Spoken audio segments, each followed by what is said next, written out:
E aí, pessoal, tudo bem? A gente está de volta com mais uma aula falando sobre doenças que acometem o nosso corpo. Dessa vez a gente vai falar sobre as viroses e algumas bacterioses. Eu sou o Jefferson, sou professor de Ciências e Biologia e vamos lá para a aula.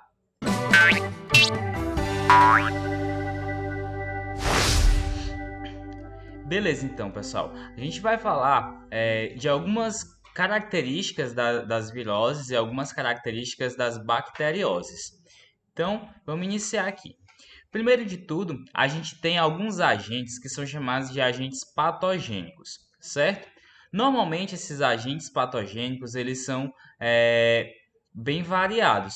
E a gente vai tratar eles aqui como micro-organismos. Popularmente, esses micro-organismos, eles são chamados de micróbios. E eles podem ser representados por diversos grupos, tanto pelos protozoários, como pelas bactérias, os fungos ou os vírus.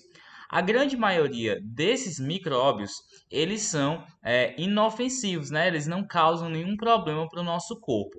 Mas alguns deles podem causar infecções. Quando eles causarem infecções e, consequentemente, causar uma doença, nós vamos dizer que esses agentes aí são patogênicos. Agentes patogênicos são aqueles que causam alguma moléstia no nosso corpo. Então, quando nós somos acometidos por algum desses agentes patogênicos, sejam eles vírus, bactérias, fungos ou protozoários, o nosso sistema imune ele vai trabalhar para destruir esse agente de alguma forma, né? Só que algumas vezes o nosso corpo não tem linha de defesa suficiente para que a gente possa combater esse agente patogênico. Então a gente precisa recorrer a medicações, a vacinas, outros tratamentos para que a gente possa eliminar esse indivíduo, né, esse organismo que está causando uma infecção no nosso corpo. Então a gente vai falar sobre as infecções que são causadas por vírus, e elas são chamadas, obviamente, de viroses. Pessoal, antes da gente iniciar, é importante que a gente tenha noção de que infecção é diferente de doença, certo? A doença já é uma manifestação de alguma coisa, né? Com sintomas e tudo mais. A infecção é o ato do agente patogênico entrar no nosso corpo. Quando ele entra no nosso corpo, ele infectou o nosso corpo. Nem sempre, quando você tem uma infecção, você vai ter uma doença. Isso não é uma regra, né? Uma infecção pode desencadear uma doença, mas isso não acontece sempre, certo? Então vamos aqui falar sobre os vírus. Vocês já conhecem um pouco sobre os vírus dos anos anteriores e os vírus eles são organismos que são parasitas intracelulares obrigatórios. O que é que isso quer dizer? Um parasita intracelular obrigatório significa dizer que esse organismo ele precisa necessariamente estar dentro de outro organismo para realizar suas atividades metabólicas. O vírus não possui células, então ele necessita do aparato celular de outro organismo para gerar suas proteínas e para fazer sua reprodução. Então a gente acaba dizendo que eles são parasitas intracelulares obrigatórios. Todas as doenças que são causadas, todas as infecções que são causadas por vírus, a gente vai chamar de viroses. Os vírus, pessoal, possuem uma grande capacidade de sofrer mutações, ou seja, eles modificam o seu material genético. E a grande maioria das doenças que a gente tem hoje em dia por vírus, elas podem ser controladas através de vacinas. E mesmo aquelas que não possuem vacina, a gente tem alguns medicamentos antivirais.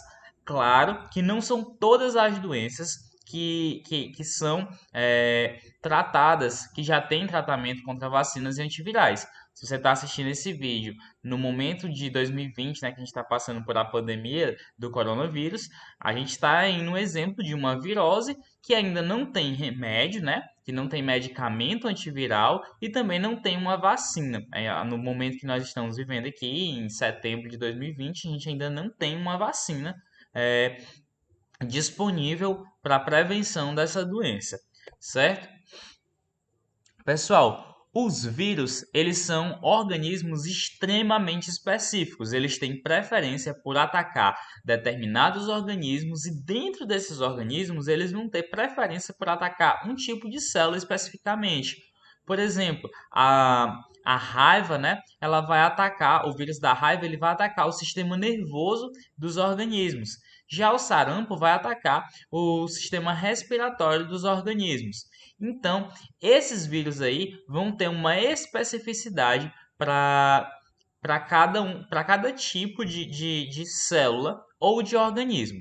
O que acontece é que muitas vezes a gente tem a modificação do material genético desses vírus, e quando eles sofrem essa modificação, eles podem acabar tendo a capacidade de infectar outros organismos.